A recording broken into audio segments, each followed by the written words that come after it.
I mean, what guy living that level of life of comfort would step away in 2015 to run in the first place? All these 4 sham indictments that they're putting him through, none of that would have happened if he just retired and played golf at Mar-a-Lago. One of my favorite quotes from Churchill. He said, "A year ago, Herr Hitler said that he would wring the neck of the British people like a chicken. And I stand before you a year later and I say, some chicken, some neck." You know what the number one question was on our last interview? Do you know what that was? It was, why aren't you running for president in 2024? Because I think certainly not the time for me to do that. I think President Trump has significant momentum. I think he will be the nominee, and he may not be the perfect vessel, but as a country, we're not hiring a messiah; we're hiring a president, and his ability, his willingness to take on the political elite, the swamp, as he rightly called it, and when you look at the nonsense that happened around the 2020 election, I think it's a fair shot to give him a chance to go again and to finish what he started. Do you have any hesitations about him taking office again?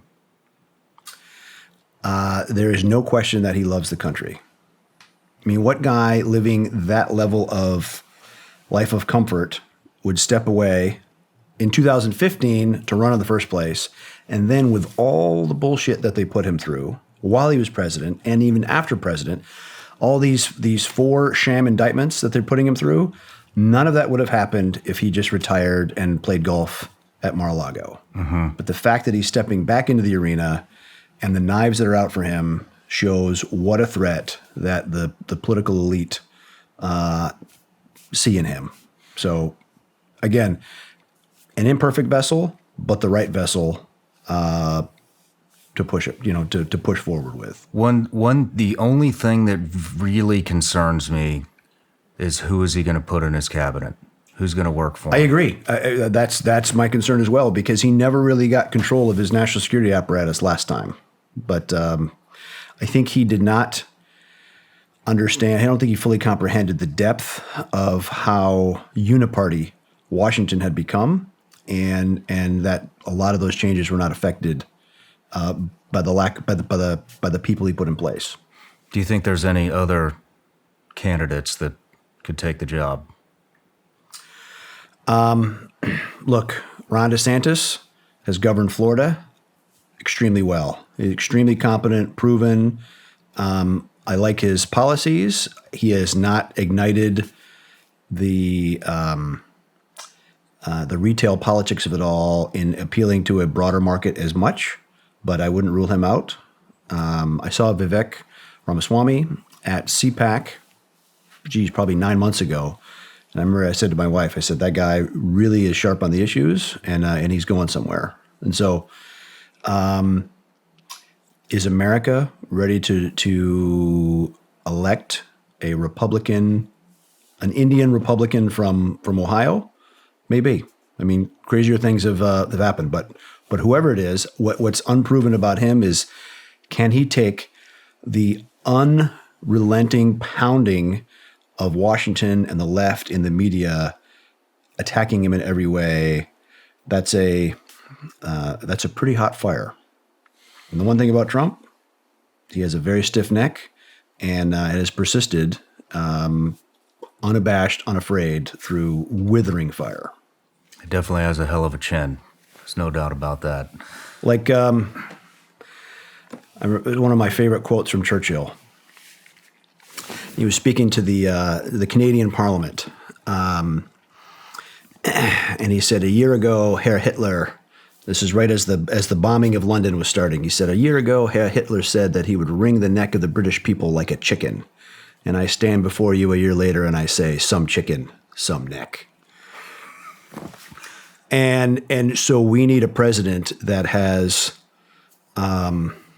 brass ones that are just, because it is a struggle for what is the future of the republic. Is it a democratic republic, or is it a rule of the elites with managed elections? and nothing less is at stake. Does the president, one thing that I'm starting to realize is maybe the president doesn't have near as much power as what we think or what the majority of the population thinks. The Constitution was well laid out with three branches of government: legislative, executive, judicial. The real problem, we have so much funding, so much money has been thrown at the problem that it's created such a permanent state, unaccountable bureaucracy that in some cases even funds itself off of fines. So the regulatory permanent state has to be reined in. And actually this started, I'd say the worst of it started in 1984 with a court case. And it was the Natural Resources Defense Council, an environmental group, versus Chevron. And the Supreme Court ruled that the federal agencies, that the rules that they came up with had the force of law. So now you can have bureaucrats writing policy that had the force of law, meaning felonies. And so the administrative state had an inch, and they've made it into many, many miles of regulations to where you're, like under the Obama administration, there was about 80,000 pages of new regulations coming out every year, not passed into law by Congress, but written by bureaucrats in all the different federal agencies as to food, air quality, you name it, across the spectrum of your life, all those regulations had the force of law. And that's what has to be curtailed. The Supreme Court, just in the last 5 months, had a positive ruling that actually curtailed some of those federal authorities to start to pare that back. I'd say that was the catalyst that caused our current problem. And like mushrooms, those rules and those truly runaway bureaucrats have gotten too much power.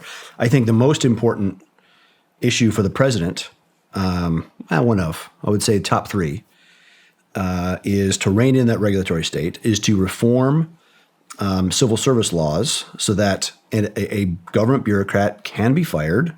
Because basically, if one's not let out in handcuffs under some indictment now, it's almost impossible to fire a federal employee, and that can't be that way. I mean, Andrew Jackson, back in his day, talked about the spoil system, where the party that won the White House would run the bureaucracy. We probably need to point back to something like that because the permanent state bureaucracy in Washington all tilts hard to the left. Like 92% of the political donations at the Justice Department, guess which party they go to?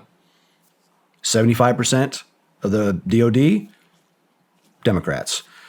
That's pretty much across the entire federal bureaucracy. Is you have a permanent state of Democrats, of people that believe in big government, that believe in the regulatory state, that don't really follow the same small government paradigm that you and I do, making those calls and truly unaccountable to anybody.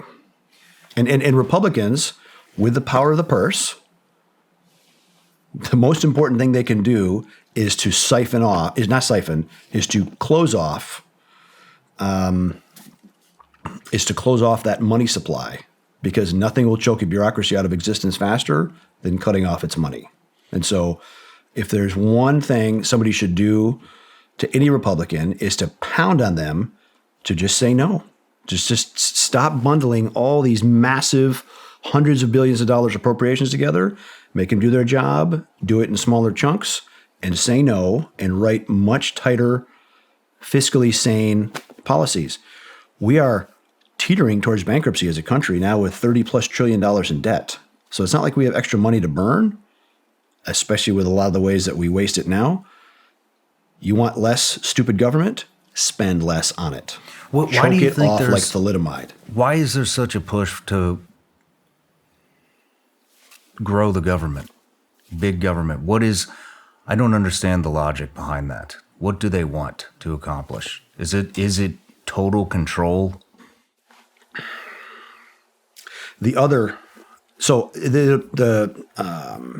Republican, all the Republican candidates except Trump debated recently. And I was sorry that none of them brought up what I think is the most important topic. First of all, we have to rein in the administrative state. But the other thing is we have to restore competitiveness across American industry. Hey everybody, I'm Shawn Ryan. Click here to subscribe to the Shawn Ryan Show YouTube channel for the hottest and most compelling interviews that you will not see anywhere else. I've also made a playlist of all the previous SRS episodes so they're easy to find. You can find that right here.